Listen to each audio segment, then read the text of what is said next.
आप सभी को मेरा नमस्कार। मैं आपके समक्ष लाला श्रीनिवास दास द्वारा रचित हिंदी का सर्वप्रथम मौलिक उपन्यास परीक्षा गुरु उपन्यास लेकर आई हूँ। यह उपन्यास आपके नेट सेट के लिए बहुत ही उपयोगी है, तो चलिए हम इसे प्रारंभ करते हैं।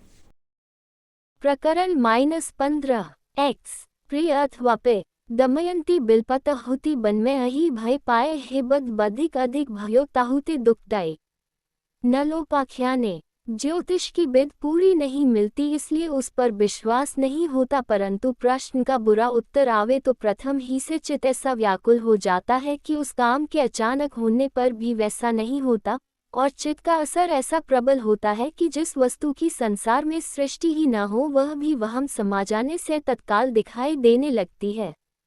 जिस पर ज्योतिष ग्रहों का उलट पुलट नहीं कर सकते, अच्छे बुरे फल को बदल नहीं सकते, फिर प्रश्न करने से लाभ क्या?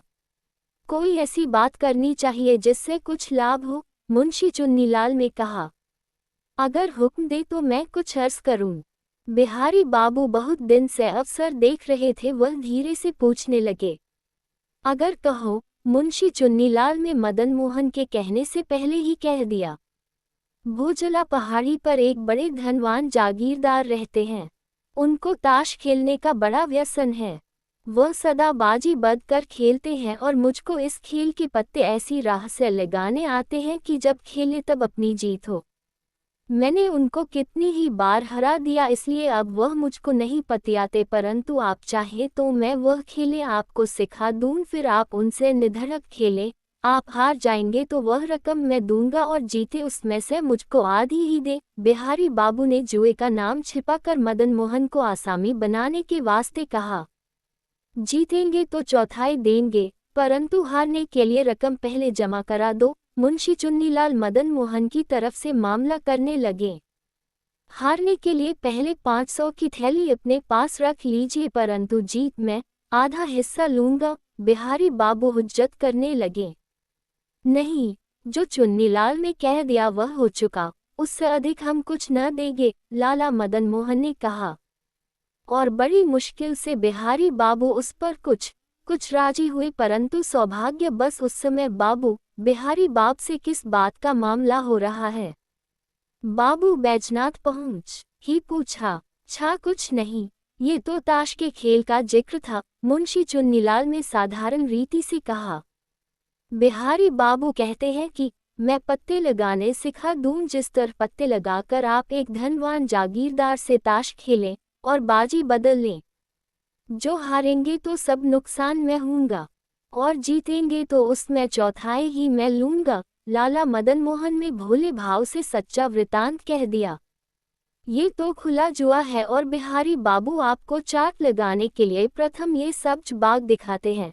बाबू बैजनाथ कहने लगे, जिस तरह से पहले एक मेव ने आपको गड़ी दौलत का तांबे पत्र दिखाया था और वह सब दौलत गुपचुप आपके यहाँ ला डालने की हामी भरता था, परंतु आपसे खोदने के बहाने 150 रुपये मार ले गया, तब से लौटकर सूरत तक न दिखाए।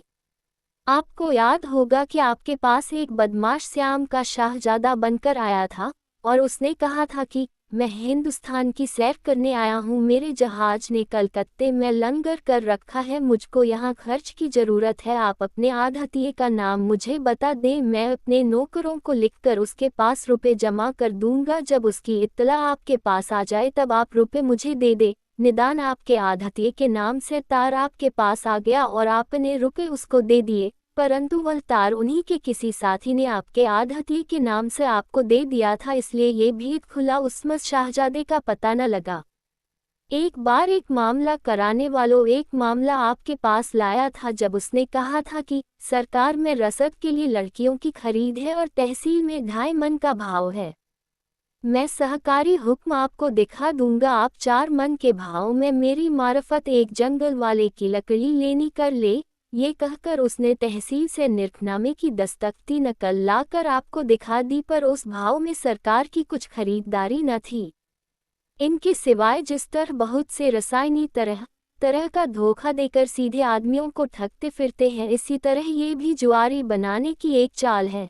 जिस काम में वे लागत और बेमेहनत बहुत सा फायदा दिखाई दे उसमें बहुधा कुछ न कुछ धोखेबाजी होती है। ऐसे मामले वाले ऊपर से सब्ज बाग दिखाकर भीतर कुछ न कुछ चोरी जरूर रखते हैं। बाबू साहब, मैंने जिस तरह राह से ताश खेलने के वास्ते कहा था वह हरगिज जुए में नहीं गिनी जा सकती, परंतु आप उसको जुआ ही ठहराते हैं, तो कहिए जुए में क्या दोष है? बिहारी बाबू मामला बिगड़ता देखकर बोले, दिवाली के दिनों में सब संभार जुआ खेलता है और असल में जुआ एक तरह का व्यापार है जो नुकसान हर से जुआ वर्जित हो तो और सब तरह के व्यापार भी वर्जित होने। किसान के व्यापार में घाटा देने के समय मनुष्य की नियत ठिकाने नहीं रहती, परंतु जुए के क्षेत्र देव बाबत अदालत की डिग्री का डर नहीं है तो भी जुआरी अपना सब माल अस्वाव बेचकर लेनदारों की कौड़ी चुका देता है।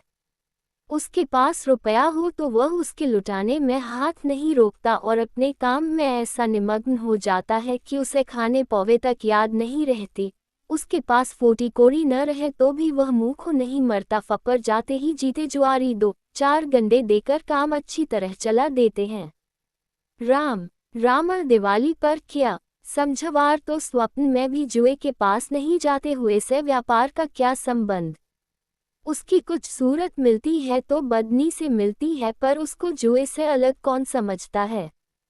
उसको प्रतिष्ठित साहूकार कब करते हैं? सरकार में उसकी सुनाई कहाँ होती है? मेरी बातों का जमा खर्च व्यापार में सर्वथा नहीं गिना जाता। व्यापार के तत्व ही जुदे हैं। भविष्यत काल की अवस्था पर दृष्टि पहुंचाना, पता लगाना, माल का खरीदना बेचना या दिसावर को बीजक भेजकर माल मंगाना और माल भेजकर बदला भुगताना व्यापार है, परंतु जुए में यह बातें कहाँ? जुआ तो सब अधर्मों की जड़ है। मनु और विदुर जी एक स्वर से कहते हैं, सुनो पुरातन बात, जुआ कलह को मूल है। हासी हूँ मैं तासो नहीं खेले चतुर। बाबू बैजनाथ ने कहा, आप वृथा तेज होते हैं। मैं खुद जुए का तरफदार नहीं हूँ, परंतु विवाद के समय अच्छी युक्तियों से अपना पक्ष प्रबल करना चाहिए। क्रोध करके गाली देने से जय नहीं होती। आपकी दृष्टि में मैं झूठा है, परंतु मेरी सदुक्तियों को आप झूठा नहीं ठहरा सकते। मुझ पर किस तरह का दोषारोपण किया जाए तो उसको युक्तिपूर्वक साबित करना चाहिए, और बातों में मेरी भूल निकालने से क्या वह दोष साबित हो जाएगा? जुए का नुकसान साबित करने के लिए विशेष परिश्रम नहीं करना पड़ेगा। देखो नल और युधिष्ठिरादि की बर्बादी इसका प्रत्यक्ष प्रमाण है। बाबू बैजनाथ बोले, मैं आपसे कुछ अर्ज कर सकता, परंतु बस जी रहने दो बाबू साहब, तुमसे बहस करने के लिए इस समय आए। ये कहकर लाला मदन मोहन बाब बैजनाथ को अलग ले गए और हरकिशोर की तकरार का सब वृतांत थोड़े में उन्हें सुना दिया। सकाराहले हरकिशोर को अच्छा आदमी समझता था, परंतु कुछ दिन से उसको चाल बिल्कुल बिगड़ गई। उसको आपकी प्रतिष्ठा का बिल्कुल विचार नहीं रहा और आज तो उसने ऐसी बिठाई कि उसको अवश्य दंड होना चाहिए था। सो अच्छा हुआ कि वह अपने आप यहाँ से चला गया। उसके चले जाने से उसके सब हक जाते रहे। अब कुछ दिन धक्के खाने से उसकी अकल अपने आप ठिकाने आ जाएगी। और उसने नालिश कर दी तो लाला मदन मोहन घबरा कर बोले, क्या होगा? उसके पास सबूत क्या है? उसका गवाह कौन है? वह नालिश करेगा तो हम कानूनी पाइन से उसको पलट देंगे, परंतु हम जानते हैं कि यहाँ तक नौबत न पहुँचेगी। अच्छा, उसके पास आपकी कोई सनद है? कोई नहीं। तो फिर आप क्यों डरते हैं? वह आप क्या कर सकता है? सच है उसको रुपए की गर्ज होगी तो वह नाक रगड़ता आप चला जाएगा। हम उसके नीचे नहीं दबे, वही कुछ हमारे नीचे दब रहा है। आप इस विषय में बिल्कुल निश्चिंत रहें। मुझको थोड़ा सा खटका लाला ब्रज किशोर की तरफ का है। ये हर बात में मेरा गला घोटते हैं और मुझको तोते की तरह पिंजरे में बंद रखा चाहते हैं। वकीलों की चाल ऐसी ही होती है।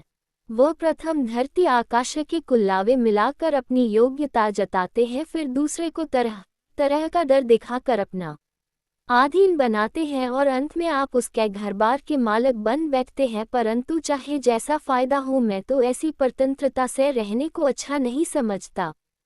मेरा भी यही विचार है। मैं जो दबता हूँ वह ज्यादा दबाते जाते हैं, इसलिए अब मैं नहीं दबना चाहता। आपको दबने की क्या जरूरत है? जब तक आप इनको मुंह तोड़ जवाब न देंगे ये सीधे न होंगे। लाला ब्रजकिशोर आपके घर के टुकड़े खा खाकर बड़े हुए थे, वह दिन भूल गए। लाला मदन मोहन में बाबू बैजनाथ की नेक सलाहों का बहुत उपकार माना और वह लाला मदन मोहन से रुखसत होकर अपने घर गए। धन्यवाद। आगे की प्रकरणों के लिए मेरे बनाए गए YouTube चैनल हिंदी की दुनिया के माध्यम से देख व सुन सकते हैं।